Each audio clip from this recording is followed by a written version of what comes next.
I want to talk about an important topic: our environment and its influence on our personal development and inner peace. We often underestimate the power that other people can have on us. Their opinions, reactions, and even unspoken expectations. However, it is our environment that can either push us to reach our potential or, on the contrary, slow us down.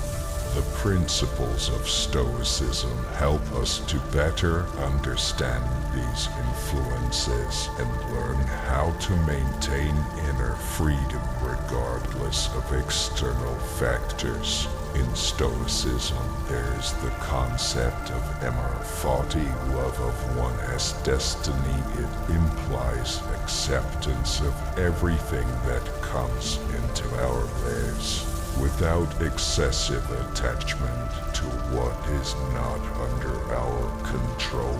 We can only control our attitude toward what happens, not the events themselves. When we apply this principle to our relationships with others, we realize that we cannot change the behavior of those around us, but we can choose how to respond to it. There are people in our lives whose interactions leave us devastated or insecure. Stoics call them toxic in the sense that they sap our energy, create doubt, or lead us to doubt our own worth. Such people can include skeptics, those who constantly criticize or doubt your success; manipulators, people who use various methods of psychological pressure to subjugate you to their interests; temporary vampires are those who distract you and prevent you from focusing on important tasks. Why is it so important to avoid being overly influenced by such people? In Stoicism, the main goal is to gain freedom of spirit and independence. The influence of negative people hinders this by destroying our inner world, taking away our energy and distracting us from ourselves. How can we protect ourselves and keep our balance? There are a few simple and effective techniques that help you maintain independence from other people's opinions and do not succumb to manipulation. Focus on the inner world. In Stoicism, it is believed that a person should strive for inner harmony based on his principles and values. Realize your true wants and needs, and this will give you the power to resist the influence of others. Knowing how to say no, clear boundaries are the key to maintaining inner freedom. Manipulators and time vampires often take advantage of your kindness and willingness to give in. Learn to say no confidently and calmly. This is not rudeness, but a way to protect yourself. Emotional resilience. Stoics believe in the importance of developing emotional resilience. When you know you are being affected by something outside of yourself, ask yourself, why does this bother me? Does it really matter? This simple question can clarify a lot and help you build a healthy distance from other people's emotions and reactions. Recognizing control. In Stoicism, one of the fundamental principles is to distinguish between what is in our power and what is not. other people as words, actions, and thoughts are beyond our control. But we can control our own reactions. It is important to learn not to take things personally, realizing that any assessment and judgment of others is just a reflection of their own inner world. We will discuss all of this in more detail in our video. Have you ever spent hours glancing at your phone waiting for a message from someone special, only to be disappointed again? It has a feeling familiar to everyone. The urge to get attention and care from someone who seems unavailable. But there is good news. There are psychological techniques that can help that person start to really miss you. The human mind is incredibly complex, and one of its most interesting aspects is the pursuit of things that are difficult to achieve. We know the adage, "You don't know what you have until you lose it." By applying certain strategies, you can get that person to start missing your presence and thinking about you even when you're not around. Here are 6 rules that will help you win his heart and mind. First rule: create an aura of mystery. This principle is not new. For centuries, mystery has had a magnetic power for the human mind in the context of personal relationships. Mystery can be a powerful tool for forming a deep and lasting attachment. When we speak of mystery, we are not referring to withholding information or unwarranted secrecy. It is more about consciously managing what you reveal. Don't reveal everything at once. Let the development of the story unfold gradually. Holding the other person as attention. Every detail you share becomes a piece of the puzzle the other wants to put together. The beauty of mystery is that it evokes a deep emotional connection. Thoughts of you will return again and again as the person wants to know more. This awakens a subconscious desire to spend more time with you. Also, being mysterious allows you to maintain your autonomy in a world where revealing personal details is becoming the norm. By controlling what and when to reveal, you protect your personal boundaries and show that you are an independent person with a rich life. By creating an aura of mystery, you become a more interesting and complex person that others are interested in interacting with. The second rule: realize the power of scarcity. This principle is deeply rooted in human psychology and states that we value more what is difficult to achieve or presented in limited quantities. In relationships, this means managing your time, energy, and attention so that they are seen as valuable resources rather than something that is always available. If you are always on call and respond instantly to every message, you can start to be seen as predictable and sometimes even taken for granted. This diminishes the value the other person places on you. However, if you introduce an element of scarcity, a sense of urgency and importance is created, which can have a significant impact on how you are perceived. When a person doesn't have constant access to you, they begin to think about you more often during periods of your absence. Your absence becomes a powerful incentive to emphasize the importance of your presence. It is important, however, to balance scarcity with warmth and sincerity.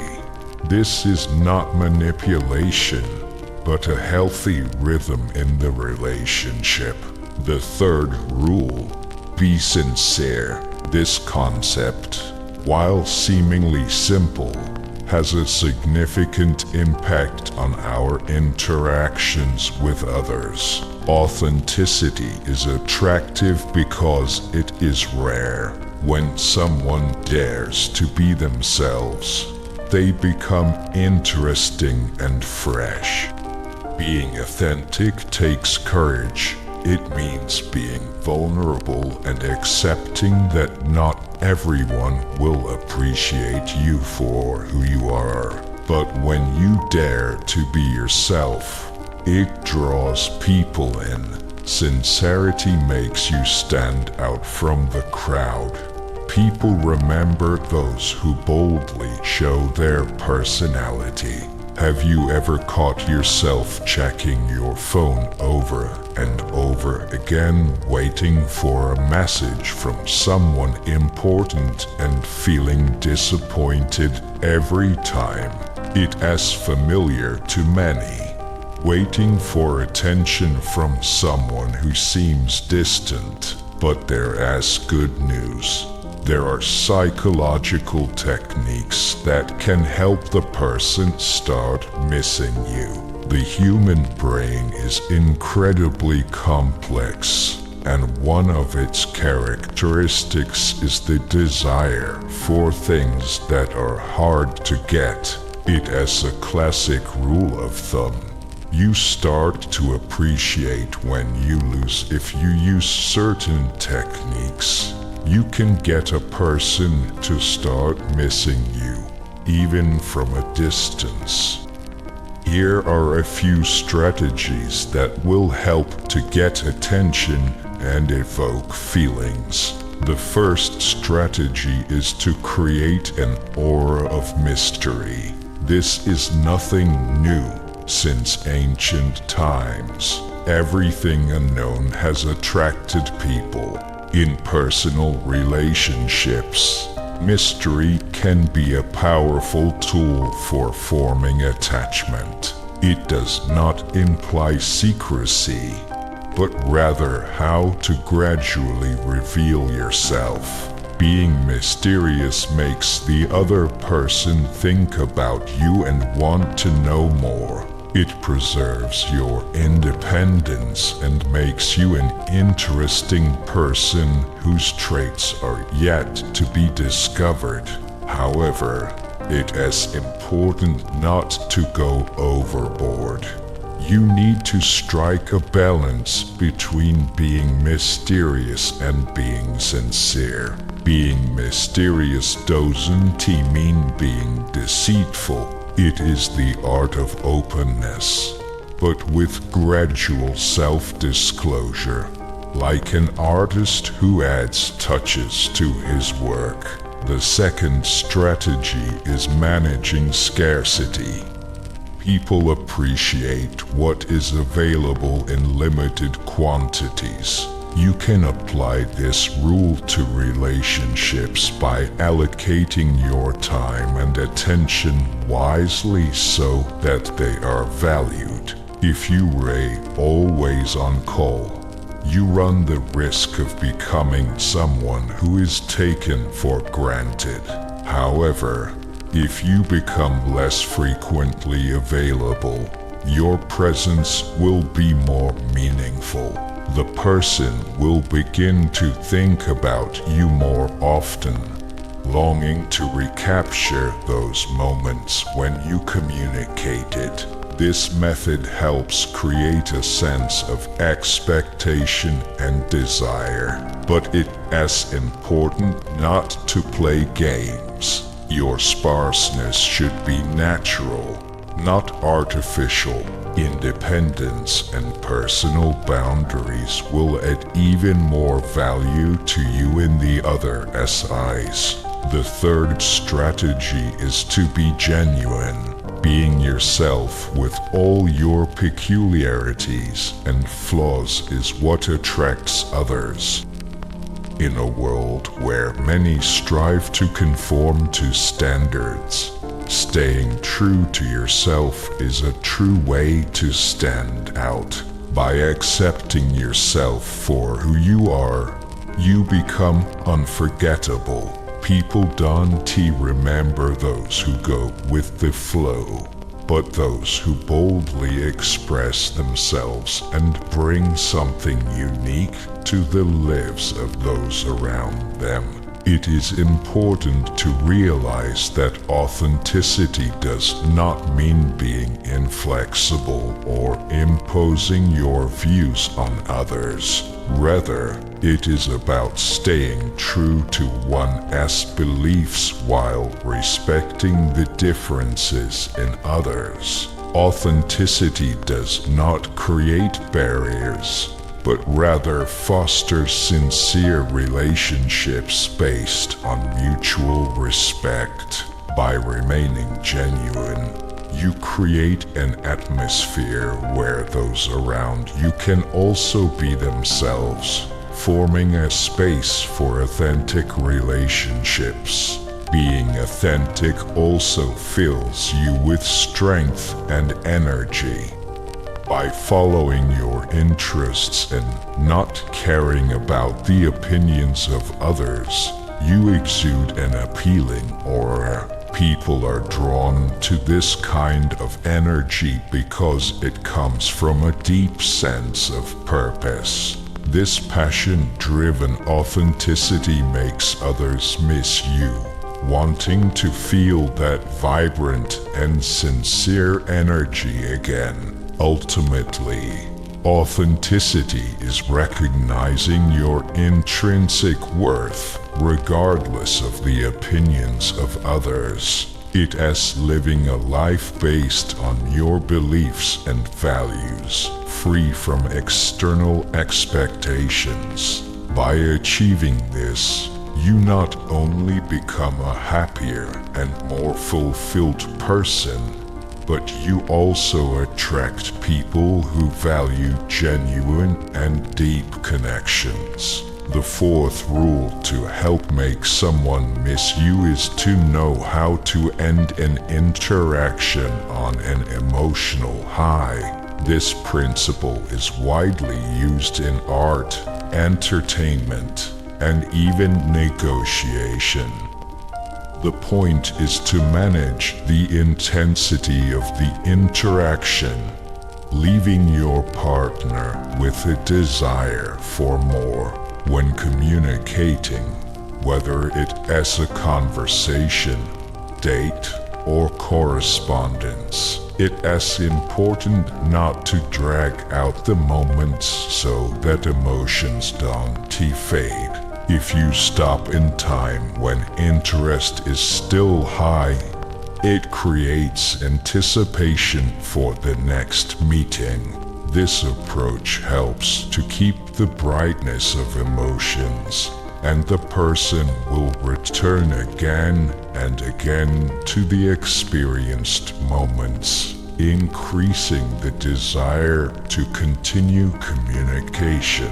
It is a subtle but effective tactic that allows you to stay in the other person's thoughts even after the communication is over. It also reinforces your value in his eyes, demonstrating that your time and company are important. In addition, this rule helps you focus on creating quality moments rather than quantity of communication.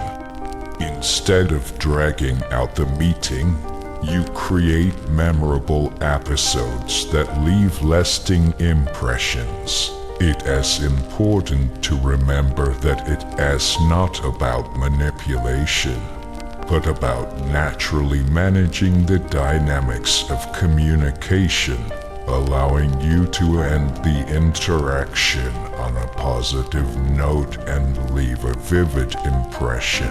The fifth rule that will help cause someone to miss you has to do with projecting confidence and charisma. These qualities, taken together, create an attractive force, but they need to be developed purposefully. Confidence is not a display of power or arrogance, but a deep, sincere realization of one's worth.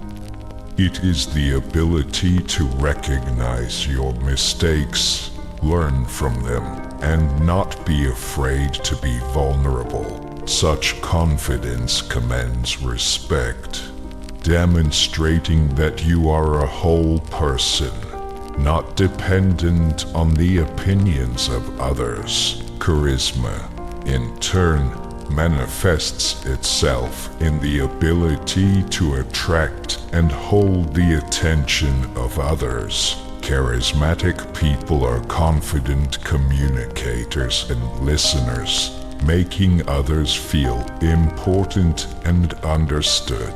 Charisma is the ability to cause people positive emotions in their presence, which leaves a vivid impression even after the completion of communication.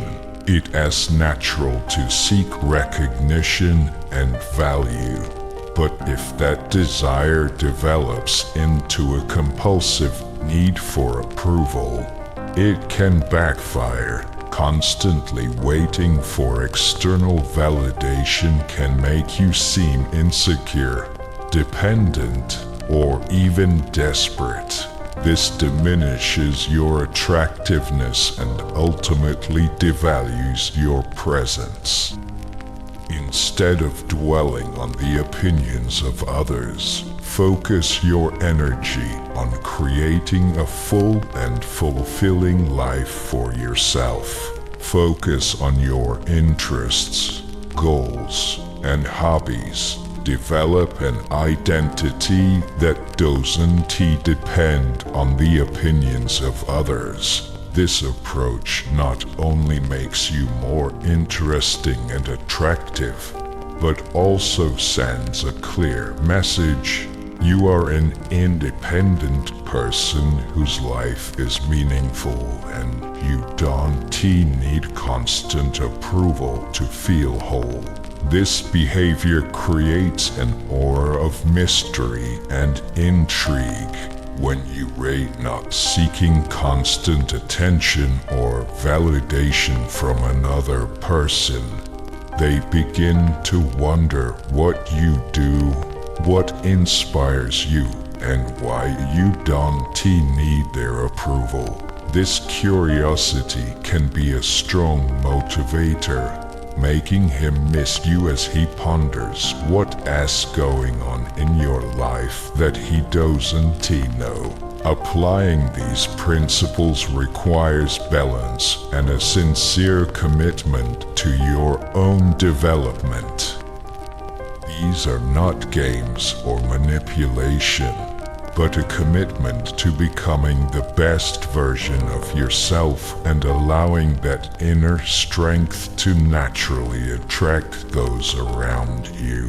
By following these principles, you'll notice how others are increasingly willing to spend time with you, looking forward to the next time they meet you.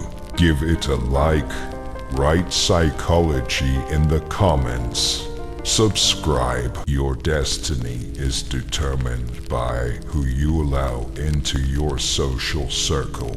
The ancient Stoics knew the power of friendship and warned against those who might pull us down. Our environment is our extended self and affects us far more than it appears. The great Stoic philosopher Epictetus once said, "Socialize with those who elevate you to the next level, those whose presence inspires your best qualities." You may have heard the phrase that we are the average of the 5 people we spend the most time with. Today we're going to look at this thought through the lens of Stoicism.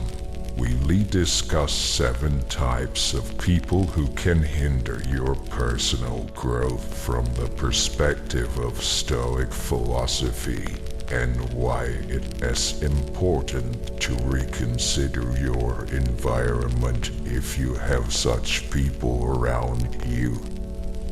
Before we begin, I'd love it if you would subscribe to the channel to support its development and turn on notifications so you don't miss new episodes. The first type of people to avoid are complainers. We all have that friend, relative, or co-worker who seems to always find faults. Whether it is the weather, work, or even a meal at a popular restaurant, they never miss a chance to express their dissatisfaction by drawing attention to themselves. Easier said than done, but constant exposure to such negativity is bad for your mental state, like a leaky faucet that slowly drains our energy. Instead of focusing on problems, it is more important to look for practical solutions. Imagine working on a project with someone who does nothing but complain. Every meeting turns into a tedious session, reducing team spirit and distracting you from finding solutions. Eventually, the project becomes frustrating, and perhaps life in general. How does Stoicism help you deal with complainers? There are several strategies. First, minimize interaction with such a person. If this is not possible, for example, if it is a family member or co-worker, try to mentally distance yourself from him or her while he or she is complaining. Think of his words as a passing storm, loud and disturbing, but temporary and powerless against the unmoving mountain of your inner peace. Try to redirect the conversation in a more constructive direction by asking questions about solutions rather than problems. We can always control our perceptions, not external events. This timeless wisdom of the Stoics teaches us to protect our inner peace by not allowing chronic complainers to lead us astray. The next type of person is the drama magnet. These people seem absorbed in an endless stream of crises, conflicts, and contradictions, drawing attention to themselves like a whirlwind. Their energy can be exciting, but it is exhausting, and they seem to be in a constant state of chaos. However, you will soon realize that being around them is akin to steering a ship in a storm. It is exhausting and unsafe. The peculiarity of communication with the magnet of trouble is that his problems are often perceived as your own. Their chaos is contagious, and you may find yourself drawn into a conflict to which initially had nothing to do. Consider an example. You have a friend who today quarreled with one person, tomorrow with another. She turns to you for advice, but you notice that this cycle does not stop, and soon you discover that you too have been drawn into her feud. One effective technique is the technique of reflective listening. Instead of giving advice or taking sides, try simply paraphrasing her words. For example, if she says, "I can't believe she said that about me," you might respond, "It sounds like you feel betrayed by what she said." This allows you to show support without getting involved in the drama. Another approach is to intentionally keep your distance from other people as crises, especially those that are repeated without permission. Turn off the phone at certain hours and arrange periods for personal focus and development, making it clear that you are not to be disturbed during those times. Stoics say that true happiness lies in appreciating the present moment without worrying about the future. This is especially helpful when interacting with dramatic personalities. Instead of worrying about what crisis will happen next, focus on the present moment that you are in control of. Remain the master of your life and don't let other people as difficulties distract you from your own peace of mind and growth. The third type of person is the skeptic. Imagine you are an artist working on a canvas. Each brush stroke adds color, depth, and life to your design. But suddenly a skeptic walks in. He casts a critical eye on your work and begins to question. Are you sure about that color? It doesn't look realistic. Did you know that most artists don't succeed? Their words are like smears of gray paint, blurring your bright canvas. This isn't constructive criticism. It has a constant aura of doubt and negativity. Let us say you want to start a new career. You've already done your research, talked to professionals in the field, and maybe even taken a few courses.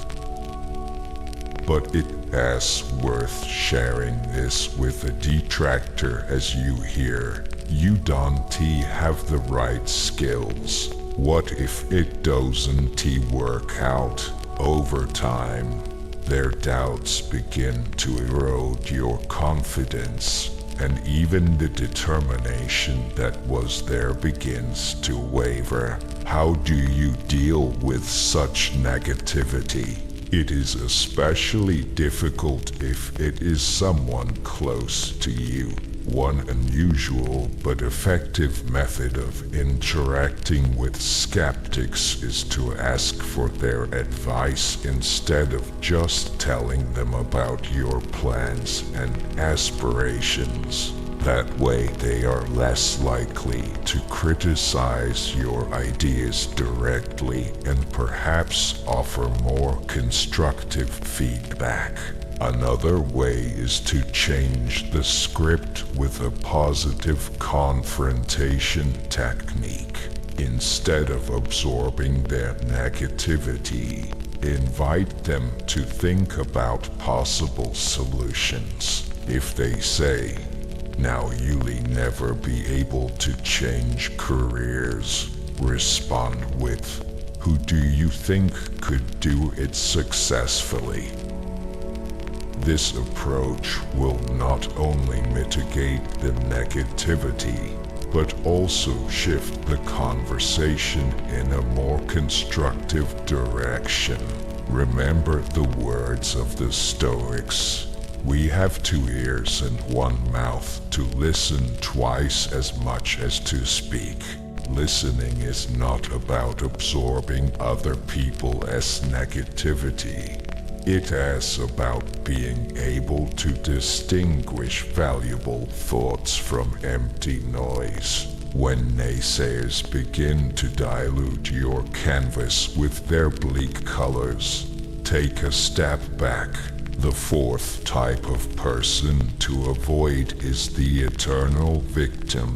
Imagine life as a game of chess, where each player has the same pieces and the goal is to checkmate your opponent as king.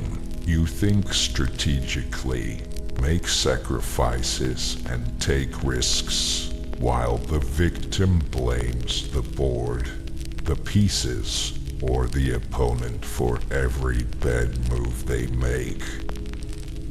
In their eyes, they are always on the losing end through no fault of their own, but because of external circumstances supposedly working against them. Their narrative is a never-ending story of suffering in which they play the role of the helpless hero. Of course, it is important to realize that many people face difficulties and systemic problems, but the victims we are talking about use their difficulties as a constant excuse, avoiding responsibility for their actions and inactions. Listen to them, but don't become the eternal solver of their problems. Don't give in to the urge to try on the role of the victim. Take control of your chessboard. Make your moves. And remember, in the game of life, perpetual loss is a choice rather than a predetermination. Lead your pieces forward when necessary.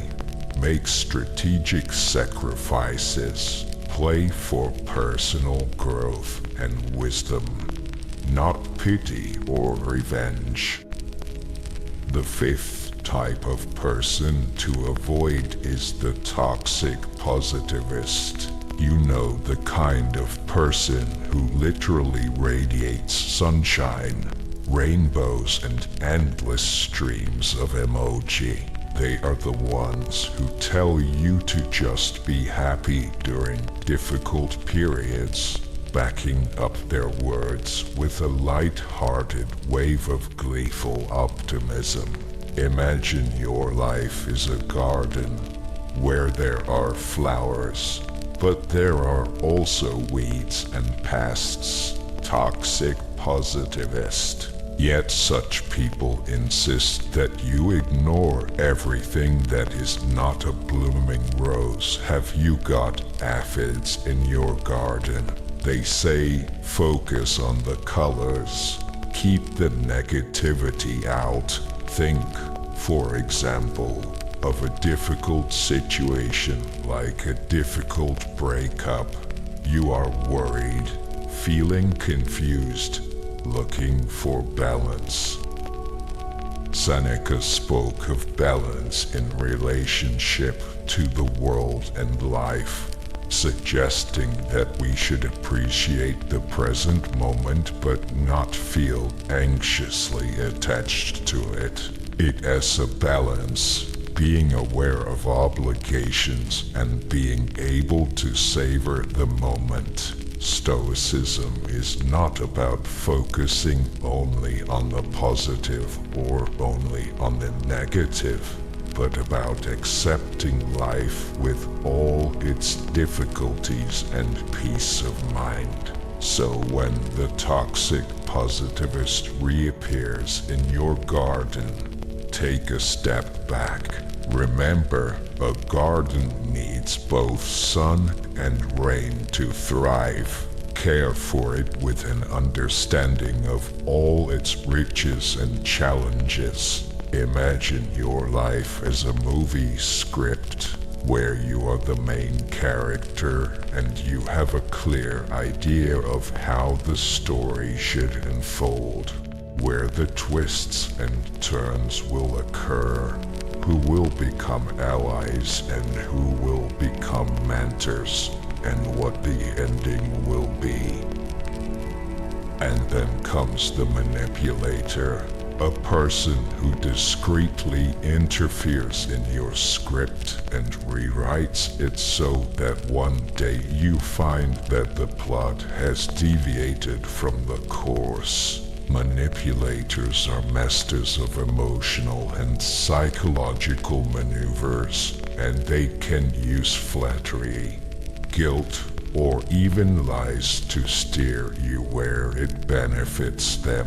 Let us say you have a friend who always manages to talk you into paying for dinner by saying something like, "You know, Ivy had a rough month, and you rate so successful.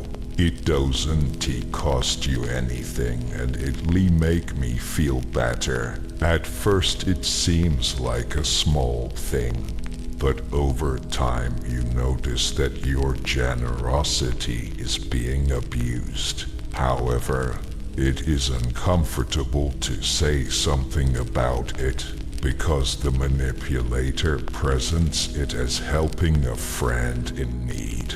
It can be difficult to deal with a manipulator. One of the methods of countering the tactics of manipulators is a technique that some experts call framing. It implies that you accept whatever truth is in the manipulator as words, but do not give in to emotional pressure.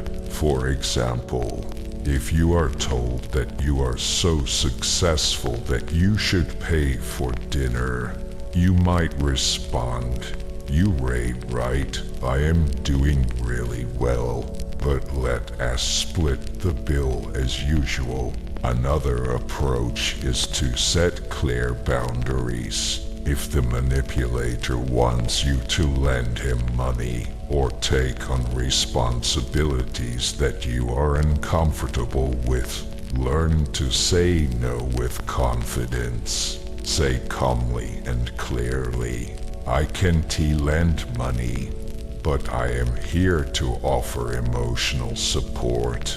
This sets boundaries while maintaining a friendly relationship. Remember that we can always choose how we react to the behavior of others.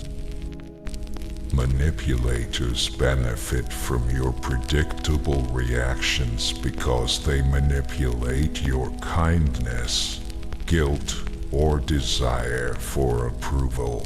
By deciding to react differently, you take the script back into your own hands. If you discover a manipulator in your life, remember, the pen is in your hands. Your story may include a variety of characters, but your journey should always be defined by your values and decisions. Take the script of your life into your own hands and don't let anyone manipulate your plot. The seventh type of person to avoid are time vampires. Imagine your day is an elaborate symphony where each task is a separate instrument, together creating a harmonious balance.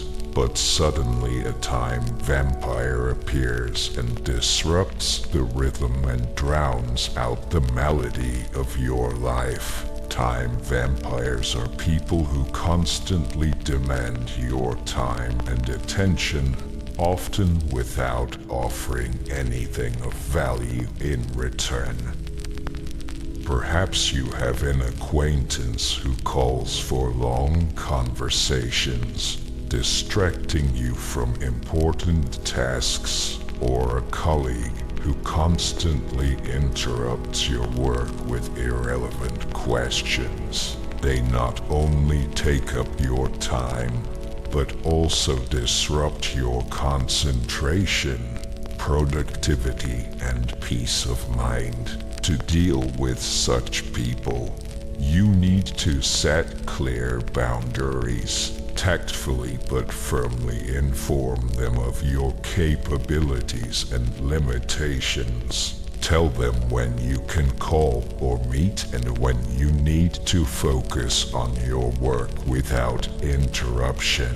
Encourage them to respect your schedule just as you respect theirs. Another strategy is to channel their requests in a more productive direction. For example, if a friend is prone to long phone conversations, suggest that they exchange short and specific text messages or use email to quickly share information.